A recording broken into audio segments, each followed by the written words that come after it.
Lacey's going to be speaking today. The name of her talk is Performing for the Camera, and I'm just so honored that she's going to be speaking for us. I kind of just emailed her in the summer out of the blue, and she was so gracious, and I'm so impressed with her pedigree, so it was great. She'll be talking about how photographs negotiate various types of performance in images. And I also wanted to let you know this happens every week at noon. I just don't do that. And it is made possible by a grant from the student union on campus and the IRA funds. And following this, every afternoon on Tuesday, we have a meditation in the gallery space led by Heidi Gerling from Health and Services on campus. And this week we are going to be meditating in front of the piece by Rauschenberg. It's going to be pretty crazy. So it'll be right around the corner in the little alcove. And before we begin, I wanted to give the native land acknowledgement. As we begin our time together, I want to recognize the ongoing presence and relationship of the First Peoples whose land our institution occupies. The California State University Long Beach is located on the sacred site of the Pavunga. We further acknowledge we're on the land of the Tonga, Gabrieleño, and the Hachaman Guayanyo nations who have lived and continue to live here. We recognize both nations and their spiritual connection as first stewards and traditional caretakers of this land. Thank you for their strength, their perseverance, and their resistance. So I wanted to give you just a little background on Lacey. Pretty impressive too. So Lacey is an artist who makes photographs and videos of short performances about life experiences and close relationships. In 2018, she earned her MFA from Yale School of Art Photography, and she was also awarded the H. Lee Hirsch Dean's Merit Prize, the Alice Kimball English Traveling Fellowship, and the A to Z West Residency. Pretty impressive.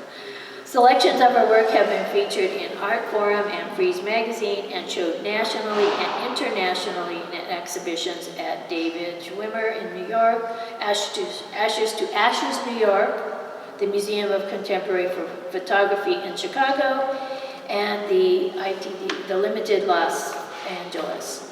Lacey has given artist talks at Harvard University, Princeton University, Pratt Institute. She's taught at Yale Norfolk School of Art and is currently assistant professor of art and photography at Cal State Long Beach. She lives now in California, and looking forward, she will be opening a solo presentation of her new work at Smith College Orrisman Gallery in March of 2023. Please join me in welcoming Lacey Lennon.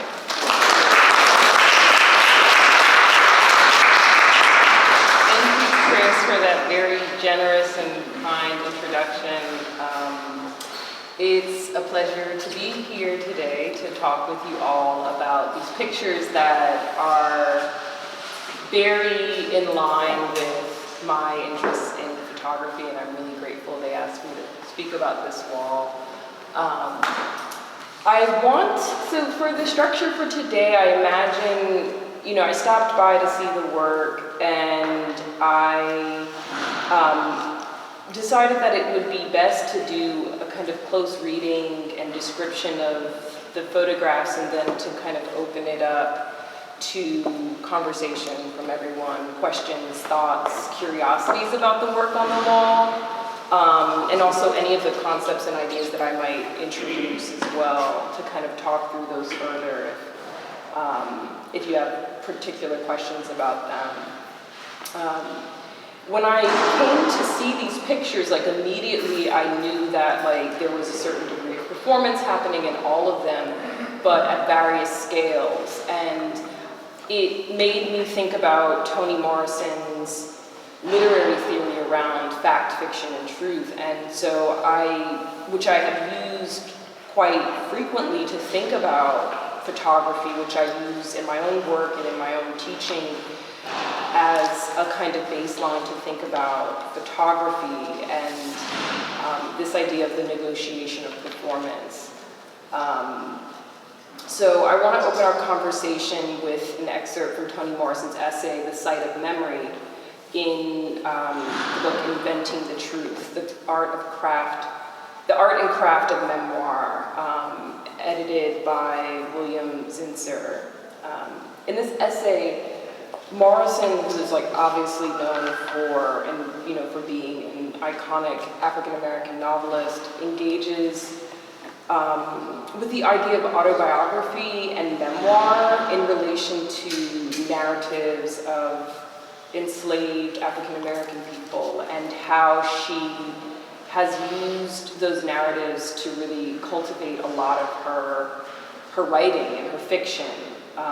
And the process of like exploring a historical account or an autobiography and then translating it into a fiction novel.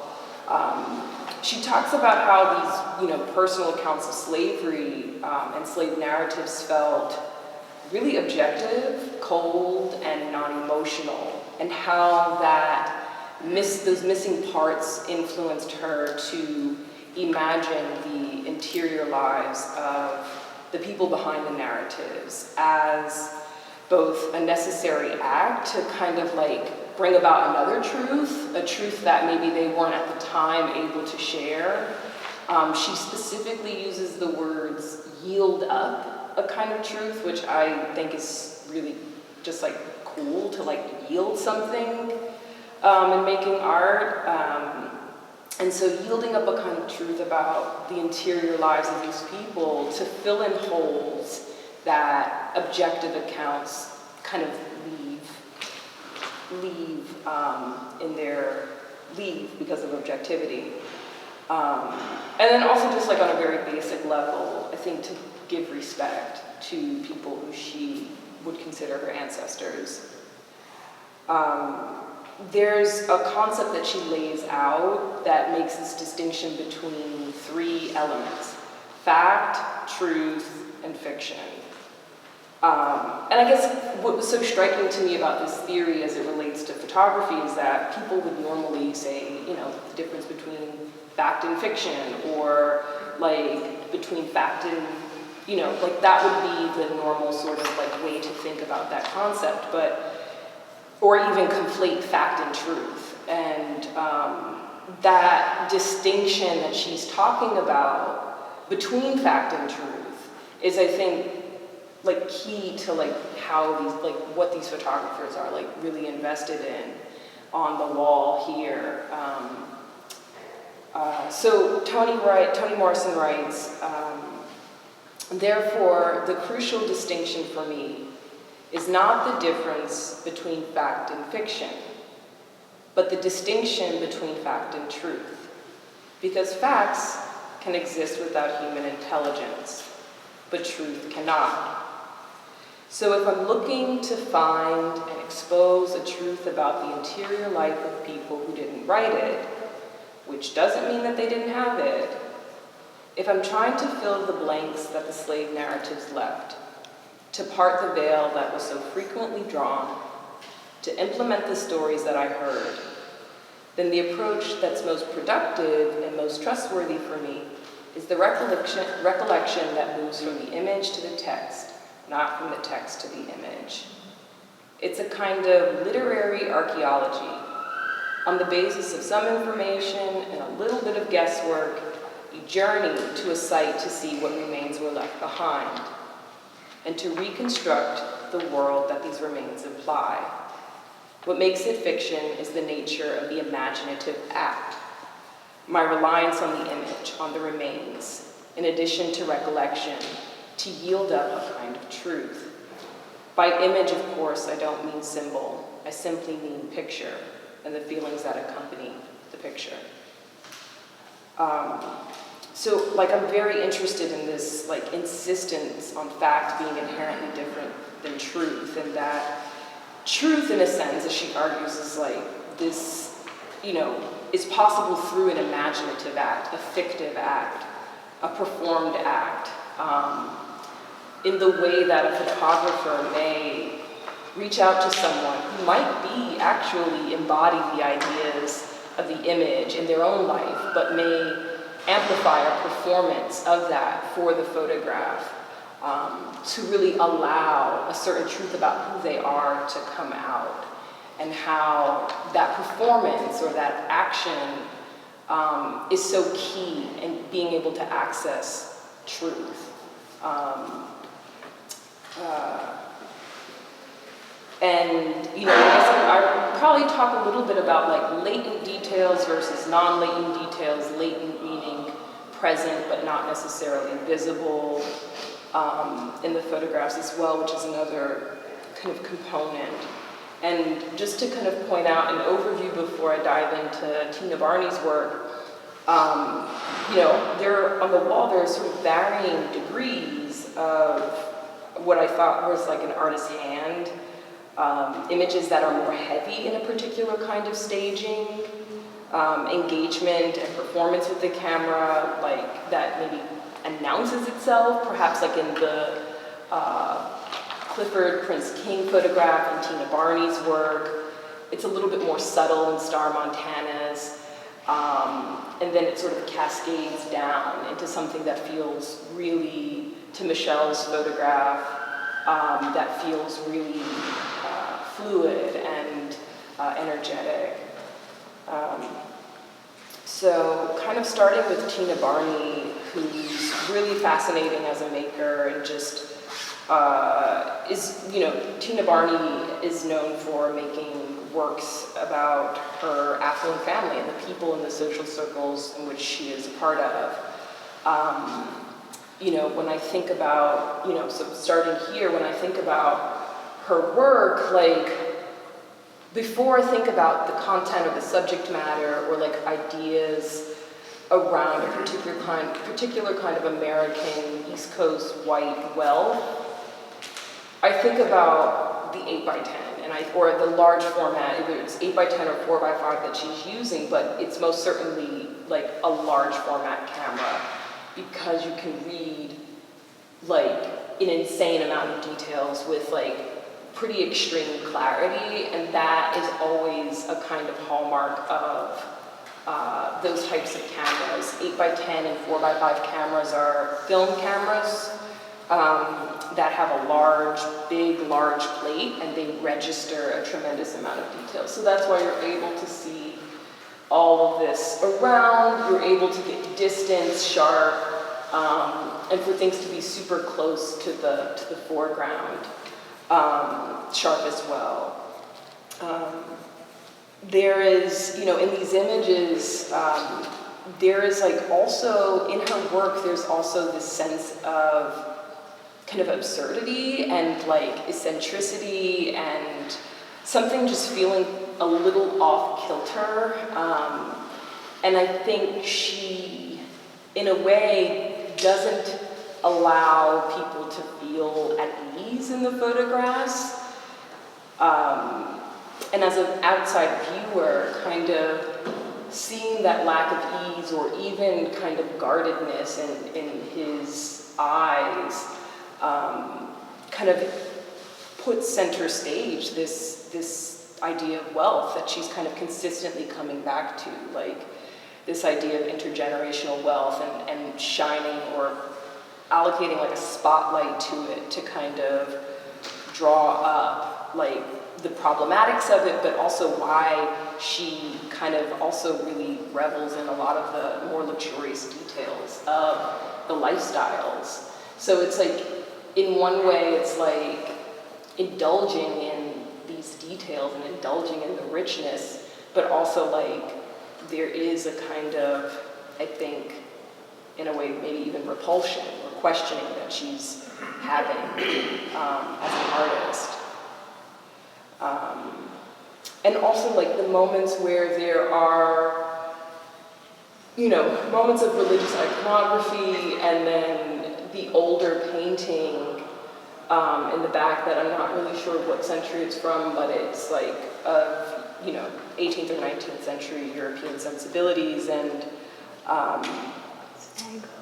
you know, there is also this kind of history of commissioning or a posed photograph being commissioned to also present a certain idea of wealth.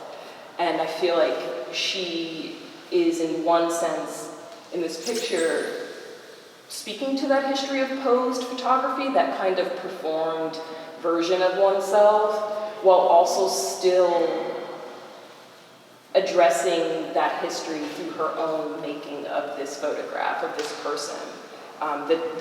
The title is The Trustee and the Curator, and I would assume that is the curator who is pointing to the work, and there is, you know, a need to move someone through a selection of work, and that is the trustee.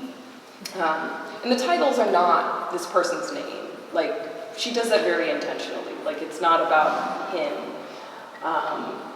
It's about the act that is transpiring between the curator and the trustee, and how that title, like, lets us in a little bit.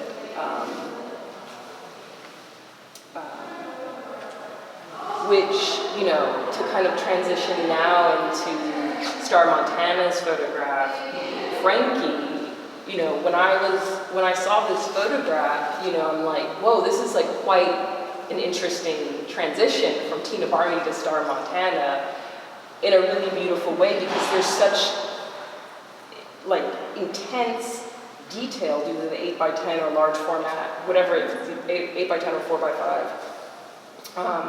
to an image which almost looks to be reductive, but not in like a pejorative sense, like in a negative way, but like to get rid of some of the details so that there is a very targeted experience with this photograph versus the sensoric, like the capacity for our eyes to move to all the details in this.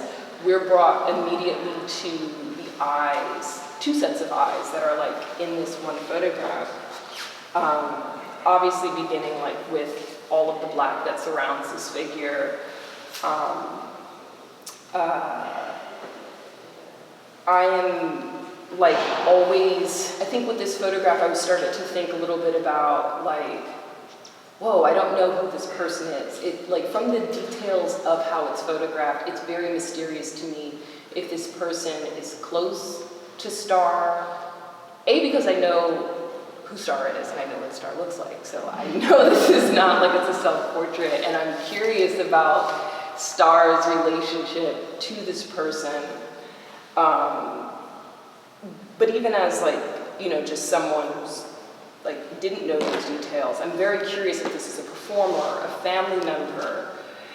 It's very ambiguous, it's very discreet in how it doesn't really tell that information from looking at how it's composed. And I think that photography in this way like can be a very interesting tool for like human relations and how people go about engaging those that they photograph, and the energy of like working with someone to compose a photograph.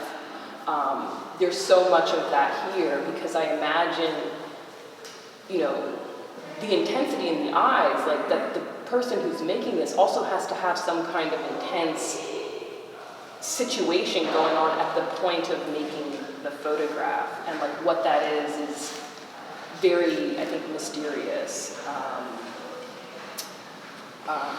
And I think that in that mystery, or maybe I could replace the word mystery with something more like uncertain, I feel when I'm looking at this photograph that I'm very much left with myself to think about, you know, just my relationship with myself, just a larger concept of introspection. The light, though, has this very interesting, it's like a very interesting component of this photograph, because when you're looking at it, it almost appears as though like it's through the kind of like a window pane as well. It's also like similar to like a window size, the scale of the work, but you see lines that maybe, even if it's not shadow lines, that even if it's not necessarily a window pane, it puts forward the appearance of that. And I think within, going back to the idea of, you know, performance in photography, it's like You might not necessarily need to depict the thing, but if you can put forward an appearance of something, it might work the same as well. So whatever those lines are, it's sort of hinting at a windowsill and, or even some kind of mirror space. But because it appears that light might be coming through something and is blocked because of those lines across the chest, it really kind of appears like this person is in the window, or the photographer might be outside of the window. Which is also very strange to me because I don't believe that you see a shadow of the photographer or even the camera. So where the camera is placed is also feels like it's uncertain and ambiguous and even, elusive and floating. And I think that inability to grasp what it exactly is a very specific, tactic that's used here that maybe is not used here with the level of detail. I think that tactic also of ambiguity in a way, I've been thinking about this idea that, this image could be seen somewhat as a mirror, but also where the subject of the photograph and even the viewer and the photographer kind of all start to conflate as one as well. And what that means to really see yourself in an artwork, to empathize with this person at hand in the photograph. Is all very interesting in this image. And extends far beyond, I think, cliches of portrait photography, because it's doing so much to kind of connect with a viewer in a way that a viewer might want to walk up and experience the photograph on their own terms. So I'm going to kind of just slide a little bit, talk about this one, the center image, Clifford Prince King's For What It's Worth. So this, I wrote down immediately a stage, a scenario, a place has absolutely been set in this image. The details of the environment, let us kind of know immediately that it is a domestic space. It feels like a home. The windowsills, the carpet, the trees outside. There are elements that appear as though they've been placed for the photograph that are in the foreground. There's clothing, a watch, maybe 2 watches, a belt, jeans, which is specific. This photograph deals with performance in a way, but also speaks to other histories of staging in that area of photography. Thinking about artists like Dina Lawson, Buck Ellison, Paul Sapulia, Jeff Wall, artists who really present an idea through objects and a kind of orchestration that is very deliberate. But what is so different about Clifford's work is that it has a softness and a tenderness through the color spaces that is distinctly different than some of the artists in which I just kind of mentioned. But I think that these works still kind of hover in that area of staging. This is an artist's work that also very much announces itself as a staged picture.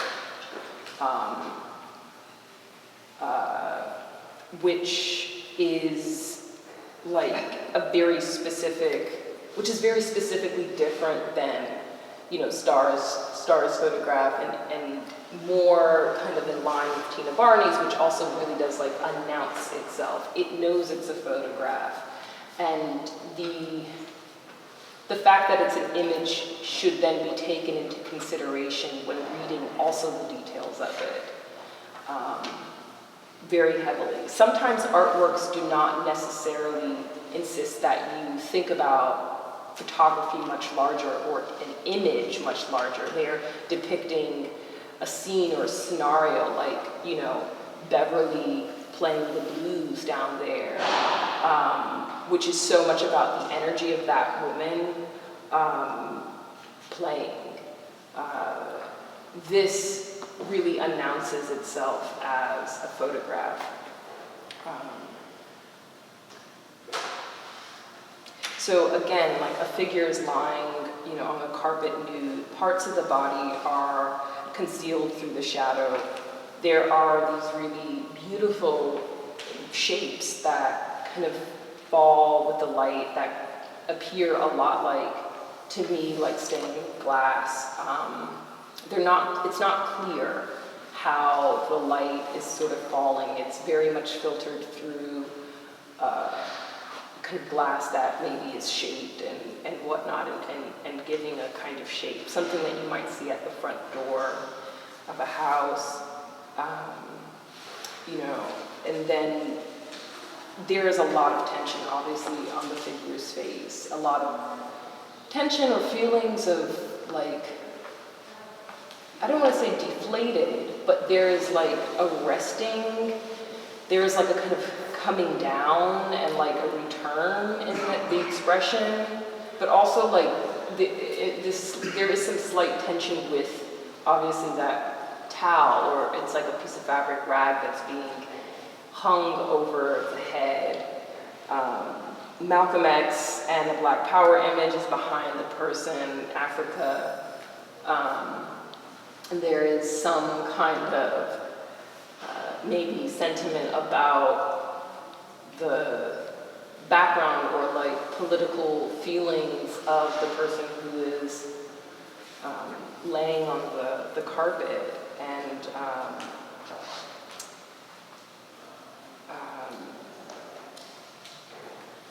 you know, I guess when I'm looking at this image, I'm also thinking about that, like, what does this performance between these two figures sort of wield up as a kind of truth about who these people are intending to kind of represent? You know, is this about young friends, lovers, a quarrel, an event that occurred, a night out, intimacy? They also feel like the figures in them, the arm that's coming down and then the person laying on the carpet, that they're both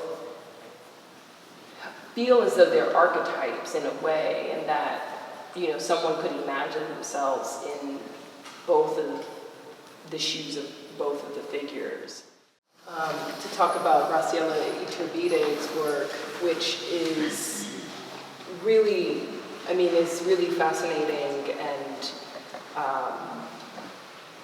to think about that in relation to what is, you know, directly right next to it, and thinking about performance in terms of an image that we would kind of categorically want to assign documentary to, right? Because of its nature, because of certain details, there is a certain era in which this photograph looks like it comes from. Immediately I can tell that the surface is likely a silver gelatin print. It feels as though it has a sensibility of a time before. It has like a strength in the capacity for a photographer to walk outside and to make photographs of whatever it is that they might be experiencing or encountering, which is, I wouldn't say is not necessarily a contemporary practice, but it is not something everybody is doing right now. You know, performance in this image operates like, you know, it feels very fluid and light, and it exists more, I think, with improvisation and the capacity for Graciela to maneuver any number of circumstances or places and to engage in conversation, and then this sort of impromptu relationship to performing something for the camera, and that it happens very instantaneously, and then it's ephemeral and it sort of dissolves away.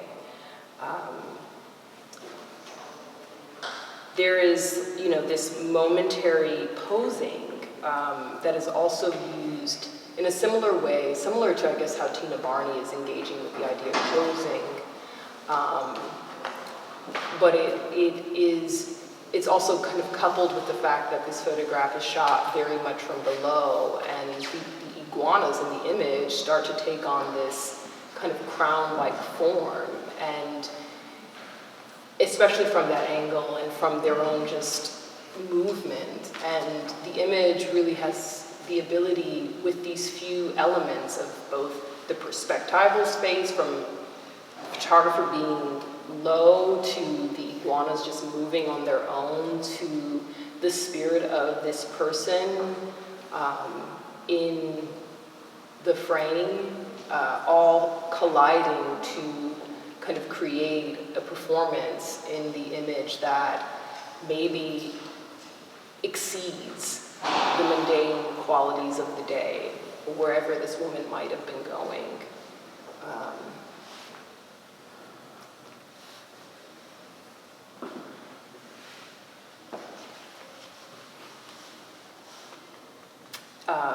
There was a note that I wrote when thinking about this image that I said the figure is a person on Earth, but through the iguanas and her energy, there's this otherworldly halo around the subject. In a way, things could be seen totally natural, but yet heightened ever so slightly to, again, as Morrison says, yield up a kind of truth about the spirit of this woman. And again, Graciela sort of dealing with this idea of latent energy and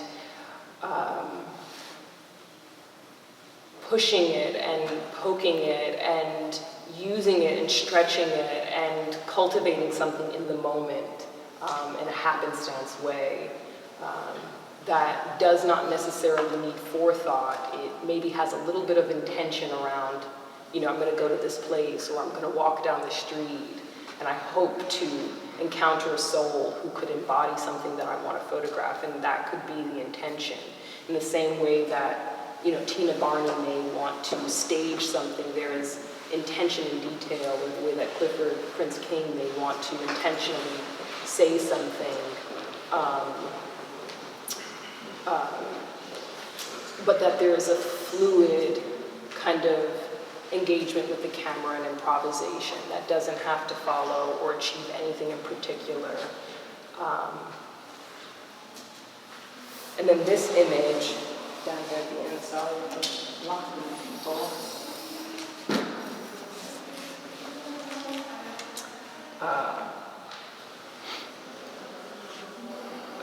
Michelle Vignea's Beverly Playing the Blues. In thinking about Beverly Playing the Blues, in thinking about this photograph, I was immediately really struck by the expression on her face, but also how this idea of latent energy being key to understanding this photograph, and knowing that when you look at this image, that sound is so intensely present, regardless if sound is coming out or not, that this person is really engaged with sound. And I was thinking a lot about the relationship between music and the kind of, wavelength of a song or sound vibration, and the light wavelengths that are necessary in order to make the photograph. What's striking about this image is that the kind of key details to knowing that music is maybe being played are very discreet. You do not really see the piano keys or the amp behind. They're very sort of discreetly placed, well, not necessarily placed, but the perspective of it places them within these very discrete ways, and you're left with only a kind of hint of them, and it does so little to kind of tell you what's going on, and you're really like left within her expression.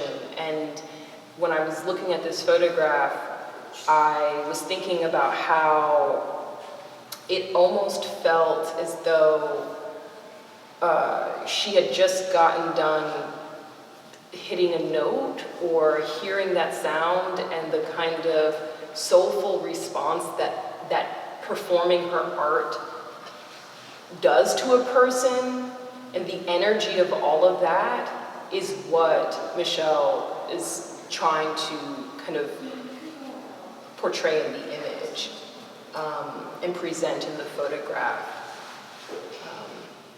And that, you know, sometimes in photography, all you've got is like the spirit of a person and how they're engaging, and so there may be tactics or techniques which you use to kind of heighten that, so it transfers from latent to non-latent, and you can kind of see it in the image.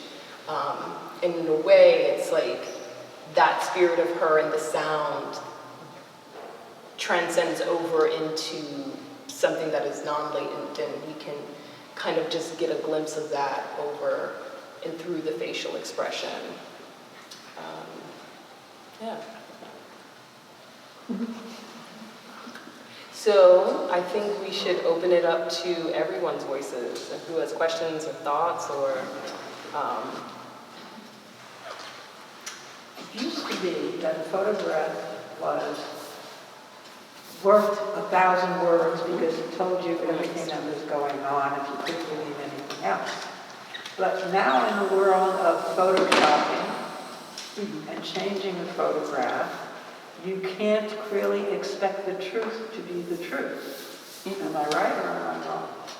No, you're right. Yeah, you can't necessarily expect the image to contain a certain, a kind of universal or singular truth. It could have many truths. There could be several things going on. So it could designate misinformation if somebody is doing it for political reasons or PR reasons. Mm-hmm. Yeah, it could absolutely contain, you know, several reasons why, or several possible meanings. There could also be as many meanings as there are people that are viewing the artwork, because there isn't necessarily, you know, each of these artists could dispute some of the things that I said about their work, and that would be totally valid, but also my reading and engagement with it comes from, and everyone's reading and engagement, it comes from our kind of, our own experiences, our personal experiences too. But the camera sees and what you see are two different things also. Yes, absolutely. And so do you feel that you're losing integrity by going back into your image and giving it what you saw? No, I think that, you know, to kind of circle back to the first couple of points about like the, you know, trying to yield up a kind of truth, I think that, you know, in order to tell stories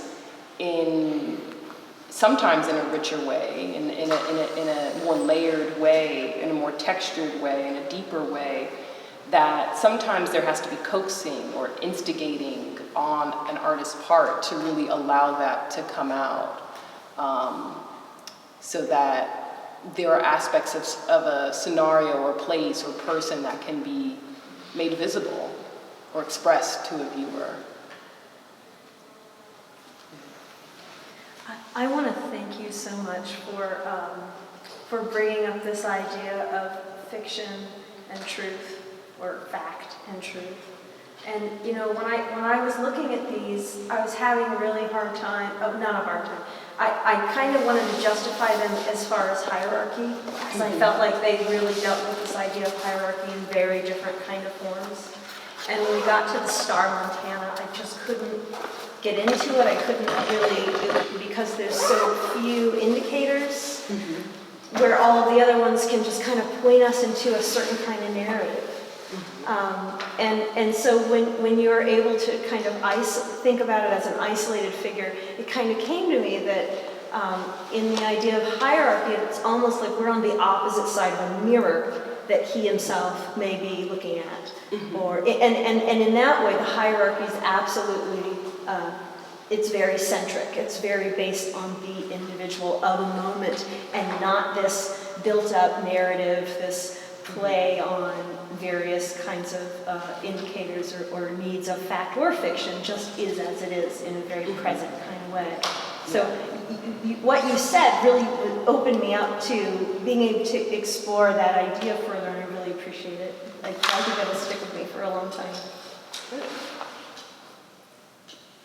I have a question about your thoughts as a photographer and as an educator about the way that the frame is used and for a lot of two-dimensional fine art, and how the frame can sometimes be this, for viewers, it's like this, it's a border, right, that contains the image.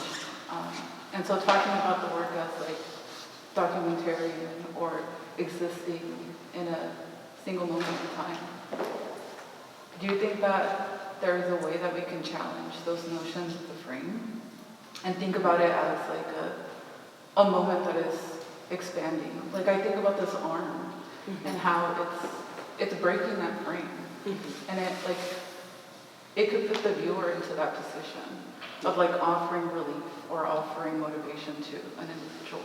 Or even in Graciela's picture, there's like one iguana that's directly looking at whoever would be in this side. And I feel like that gaze of the animal is also breaking the frame. Yeah, I think it is, and I think that you raise a question about like, does it end with the limits of the frame? And it's like that the limits of the frame provide like us to imagine, provide us to kind of go wherever we might want to go in the work, and allows for us to have a personal experience about things that we could imagine about that arm or who that iguana is looking at. And I think that's a really interesting thing about photography. This also to think about the context, right? Here we're sitting in a group show exhibition, so all of these photographs are also talking to one another. You notice when I kind of would go back and comparatively talk about them, it's not to point out one that has better qualities than the other, it's just to point out the details of them, but also how the fact that these are all artists who, you put them on a wall and they're all these ideas are speaking to one another as well too. So we could even imagine or think about the darkness that surrounds us on this side that we can't necessarily make out, kind of connecting to that arm there, and that all of these voices maybe are, in a sense, or the photographs talk to one another, and even the shape of the iguana and the shape of that towel having some kind of like melody, I think, is really beautiful. And whoever hung this made some good decisions. Yeah, because there's a really beautiful flow, and it flows also, Paul, in a gradation of performance too. Like that was like so evident also. So an installation of the work is also going to really be able to that also presents like an opportunity to extend beyond the frame too, because it's like, how does it even go up on the wall? Also, I really don't believe that one's image can stand alone too. Even though this kind of photography that Tina Barney and Clifford is involved with is very much focused on putting a lot of information into a frame. Like I still think that all the pictures need other pictures to help them. Can you tease that out? Is that, it's sort of filmic, right? Do you think, I'm not gonna ask that question. What do you think?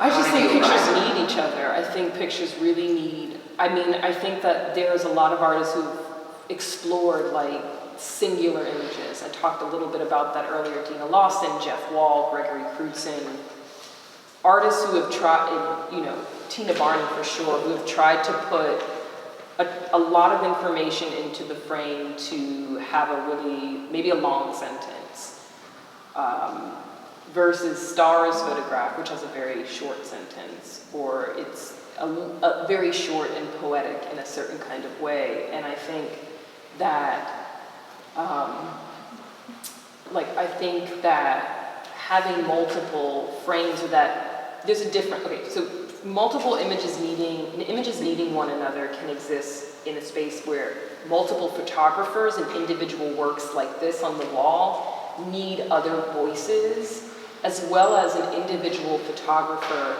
You need more than one image, oftentimes, in order to express ideas, because of how limited a photograph is.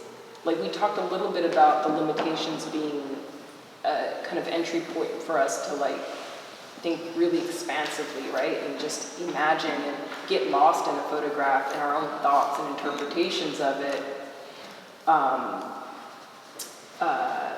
But photographs, that same limitation is also not so great, because you might be wanting to get out something, express something about photography, about culture, about society, about the world, and one picture can't express that enough, or it doesn't express the multifacetedness of the thing in which you're trying to get out. You know, if it's as simple as something like love, you know, it's like one picture maybe can express something, but maybe you need 3 or 4 to, like, go deeper, and to fully try to communicate that to people.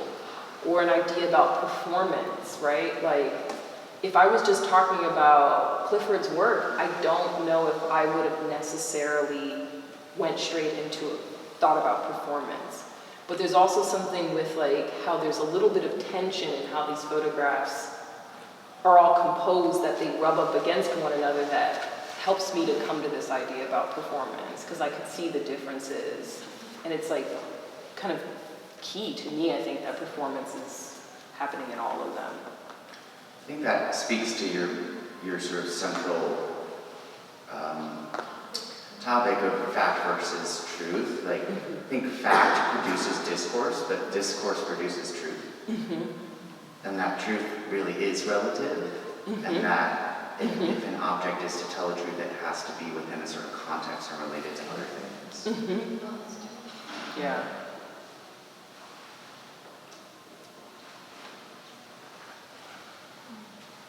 Yeah, and also when I look at these pictures, I'm like, there are so many cool and interesting ways you could go make pictures.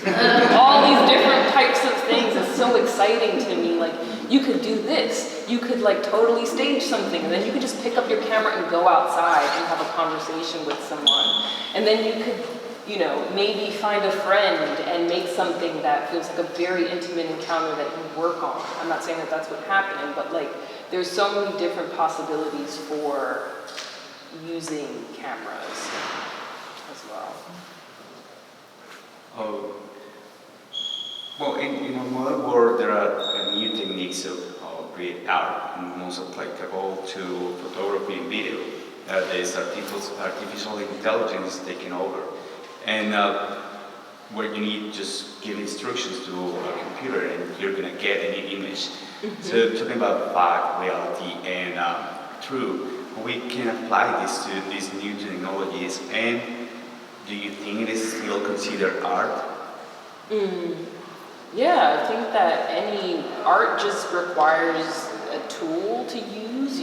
Any kind of tool, whether it's a camera or whether it's a saw or a paintbrush, those are all technological tools. And I think that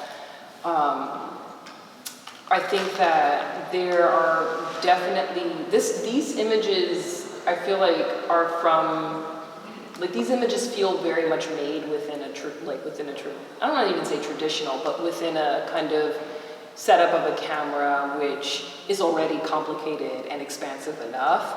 And I think that, like, what you're talking about also really, what you're talking about is like the many different ways that lenses also show up in our lives, right? Because like photography is so cool because it can be, like you can use it in this way, but then cameras and lenses are on our cars and they're going to check out the universe and they are being used for all of these different ways, and those kind of uses, most certainly, I think there's a lot of new territory to kind of explore the use of lenses or lens-based art in a way that thinks about how lenses like inform our understanding of ourselves and the world around us and our social life, which there's a lot of artwork like budding about that, but that's territory that I think still hasn't really been fully like just opened up yet, but that's an exciting territory.